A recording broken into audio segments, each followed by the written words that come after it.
राधे राधे। सभी हरि भक्तों और वैष्णव जनों के चरणों में मेरा प्रणाम। आइए मीरा चरित्र की आगे की घटनाओं को हम सब श्रवण करते हैं। तो भक्तों, पिछले भाग में आप सभी ने ये श्रवण किया कि कैसे मीराबाई के जो पति भोजराज थे वो जब युद्ध करने जाते थे तो फिर हमेशा वो चिंतित रहते थे कि मैं घर लौटकर मीरा जी को सही सलामत पाऊंगा कि नहीं, क्योंकि मीरा जी हमेशा भावावेश में ही उनका दिन बीतता था। वो जब भाव की चरम सीमा पर होती थी तो फिर उनको हर कण में कृष्ण दिखाई देता था। हर जगह उनको अपने श्याम सुंदर प्रीतम के सिवाय किसी और कोई नज़र ही नहीं आता था। हर मनुष्य में, हर जीव में, हर कण में, किताब के पन्नों में, हर जगह उनको बस अपनी प्रियतम श्याम सुंदर ही नजर आता। इसका फलस्वरूप वो आगे तो अपने श्याम सुंदर के चरण स्पर्श को चली जाती और जब चली जाती तो सामने श्याम सुंदर की जगह दीवार होती थी, तो दीवार से टकरा के कभी कभी उनके माथा भी फूट जाता। तो इन सब कारणों से भोजराज बहुत ही चिंतित था।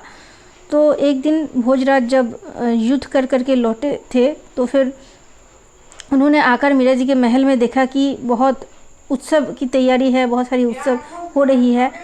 तो भोजराज ने मीरा जी से पूछा कि आज किसका उत्सव है?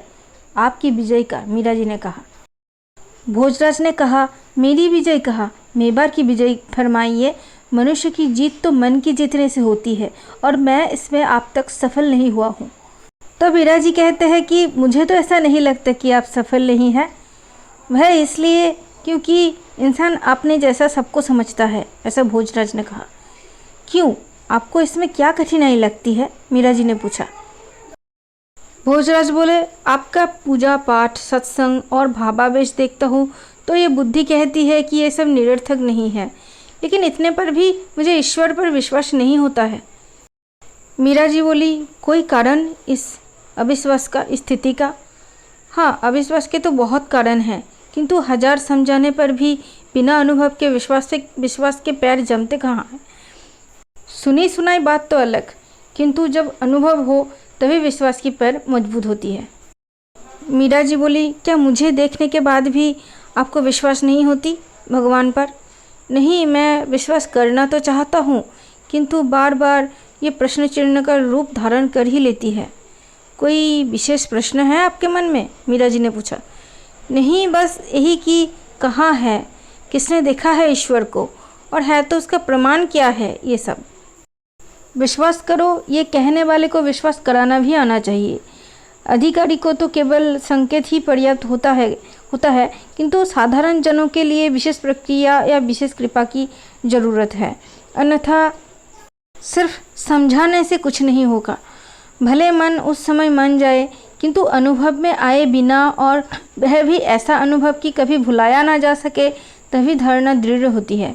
बिना विश्वास के ही की गई साधना अपने को और अन्य को भी धोखा देना है।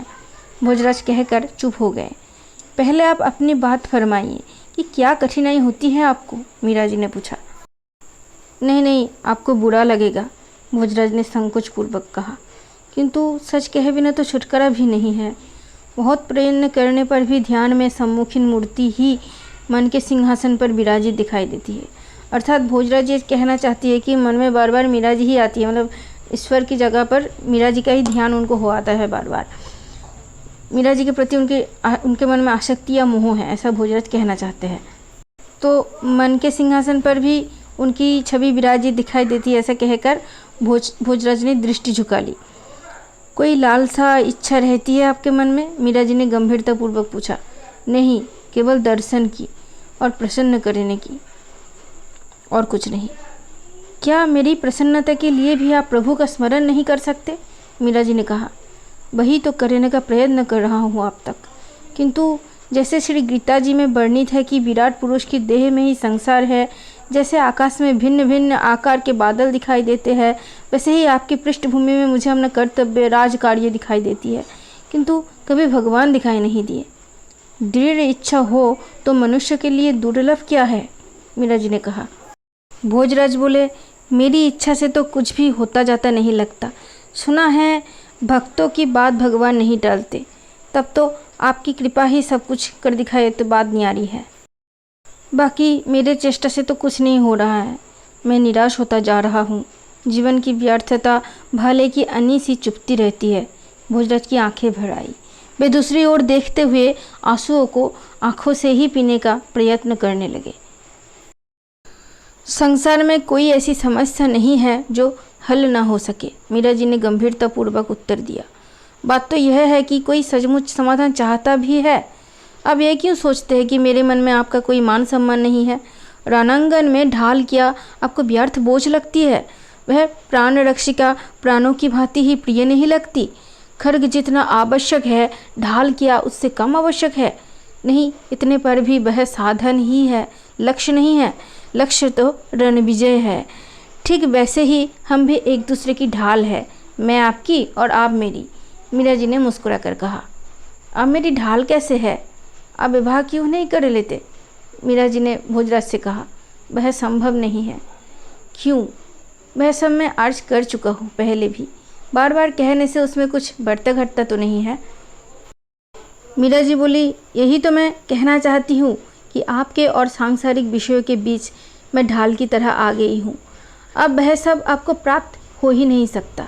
चलना तो आपको भगवत आराधना वाले इसी आध्यात्मिक पथ पर ही होगा। मैं कब इनकार करता हूँ, किंतु अंधेरे में पथ टटोलते टटोलते थक गया हूँ। आप कृपा करें या कोई सीधा साधा मार्ग बताए, भोजराज ने कहा। मीरा जी बोले कि मैं हूँ या फिर कोई और आपको पथ ही सुझा सकते हैं। चलना तो करना तो आपको ही पड़ेगा। गुरु बालक का अक्षर बता सकते, उसको घोट कर तो नहीं पिला सकते। अभ्यास बालक को ही करना पड़ेगा। संसार में या उसकी किसी भी वस्तु में अगर महत्व बुद्धि है, तब तक ईश्वर का महत्व या उसका अभाव बुद्धि मन में नहीं बैठेगा। जब तक अभाव ना जगे, प्राणपन से उसके लिए चेष्टा भी तो ना होगी। आसक्ति अथवा मोह समस्त बुराइयों की जड़ है। तो आसक्ति किसे कहते हैं? भोजराज ने पूछा।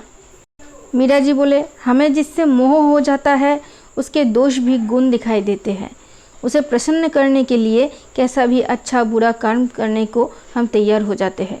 हमें सदा उसका ध्यान बना रहता है, उसके समीप रहने की इच्छा होती है, उसकी सेवा में सुख जान पड़ता है। यदि यही मोह अथवा आसक्ति भक्त अथवा भगवान में हो तो कल्याणकारी हो जाती है, क्योंकि हम जिसका चिंतन करते हैं उसके गुण अथवा दोष हम में अनजाने ही आ बसते हैं, आ जाते हैं। भक्ति करने से भक्त प्रसन्न होता है, अतः भक्त में जिसकी आसक्ति होगी वह भी भक्त हो ही जाएगा। उसकी आसक्ति का केंद्र भक्त यदि सचमुच भक्त है तो वह सेव्य अपने अनुगत को सच्ची भक्ति प्रदान कर ही देगा। गुरु भक्ति का रहस्य भी यही है। गुरु की देह भले ही पंच भौतिक हो, उसमें जो गुरु तत्व है वह शिव है। गुरु के प्रति आसक्ति अथवा भक्ति उस शिवत्व को जगा देती है, उसी से परम तत्व प्राप्त हो जाता है। गुरु और शिष्य दोनों में एक भी यदि सच्चा हो तो दोनों का कल्याण निश्चित है। यदि भक्त में आसक्ति होने से कल्याण संभव है तो फिर मुझे चिंता करने की आवश्यकता ही नहीं जान पड़ती। आप परम भक्तिमती है और मुझ में आसक्ति के सभी लक्षण जान पड़ते हैं। भोजराज ने संकोच से सिर झुका दिया। ये कहकर, मनुष्य का जन्म बाजी जीतने के लिए मिलता है, कोई हारने के बाद सोच ही ले तो फिर क्या उपाय है, ऐसा मीरा जी ने बोला। विश्वास की बात न फरमाइएगा, वो मुझ में नहीं है। हाँ, आपको ही स्वदयी होना पड़ेगा मेरे ऊपर। मेरे योग्य कोई सरल उपाय बताने की कृपा करें। भगवान का जो नाम मन को भाए, उठते बैठते चलते फिरते और काम करते हुए लेते रहिए। मन में लेना अधिक अच्छा है, किंतु मन धोखा देने के अनेक उपाय जानता है। बहुत बार सांस की गति भी ऐसी हो जाती है कि हमें जान पड़ता है मानो मन हरिनाम ले रहा है। अच्छा हो आरंभ मुख से ही किया जाए, उसके साथ ही यदि संभव हो तो जिसका नाम लेते हैं उसके रूप चिंतन की चेष्टा भी की जाए। इस प्रकार मन न खाली रह पाएगा, न उल्टे सीधे विचार वो कर पाएगा। प्रयत्न तो करूँगा, किंतु अपने पर भरोसा नहीं है। यह तो अच्छा है कि अहंकार सता नहीं पाएगा आपको। मीरा और भोजराज एक साथ हंस दिए। भक्तों, ये बात आप पर भी लागू होती है। आपको जो भगवान के जो भी नाम, राधा कृष्ण राम हरि, जो भी नाम आपको प्रिय लगे वो आप लेते रहिए। अगर नहीं लेते तो शुरुआत तो कीजिए, कम से कम पर डे 10 तो नाम जरूर जप कीजिए। फिर धीरे धीरे वो नाम ही आपको आगे बढ़ाने में मदद करेगी। फिर आप देख लेना वही 10 नाम आपका एक दिन 1000 नाम में बदल जाएगी। देख लेना परीक्षा करके। तो जो नाम आपको प्रिय लगे वो लीजिए, या फिर आपको गुरु जी ने अगर आपको कोई दीक्षा मंत्र या हरि नाम दिया है उसको आप ज़रूर जप करें। ज़्यादा से ज़्यादा नाम आप जप करें और दूसरों को भी प्रेरित करें कि वो भी हरि नाम जप करें। इससे आप भगवान के नज़रों में ज़रूर ऊंचा उठ जाएंगे। हमारी हिंदू संस्कृति सभ्यता कितनी महान है, लेकिन आज यही संस्कृति खतरे में है। आपका एक गलत वोट भी हमारे हिंदू संस्कृति को खतरे में डाल सकता है। वोट देते समय थोड़ा ध्यान रखिएगा कि कौन आपके इस हिंदू संस्कृति और धर्म को बचाने की बात बचाता है, उसी को वोट दीजिएगा। समझदारों को इशारा ही काफ़ी होती है। लोग मुझे बुरा कहेंगे, लेकिन क्या फ़र्क पड़ता है। हमारी हिंदू संस्कृति के लिए कुछ भी करना पड़े वो हर एक हिंदू को करनी चाहिए। और सबको प्रेरित करे कि कंठी तिलक जरूर पहने, और ऐसा काम ना कीजिएगा कि एक दिन आपके गलत वोट की वजह से आपकी कंठी और आपकी तिलक सब छीन जाए। प्रयास कीजिएगा आपका धर्म, हिंदू धर्म आपका है, आप इसी से है, ये नहीं रहेगा तो आप भी नहीं रहेंगे। तो आपके धर्म को आपको ही बचाना है। हमेशा भगवान नहीं आते, भगवान भी कभी आपके लिए इंतजार करते हैं कि देखूँ तो ये क्या करता है। तो आज के लिए बस इतना ही। राधे राधे। अच्छा लगे तो चैनल को सब्सक्राइब जरूर कर लीजिएगा। खुश रहिएगा। राधे राधे।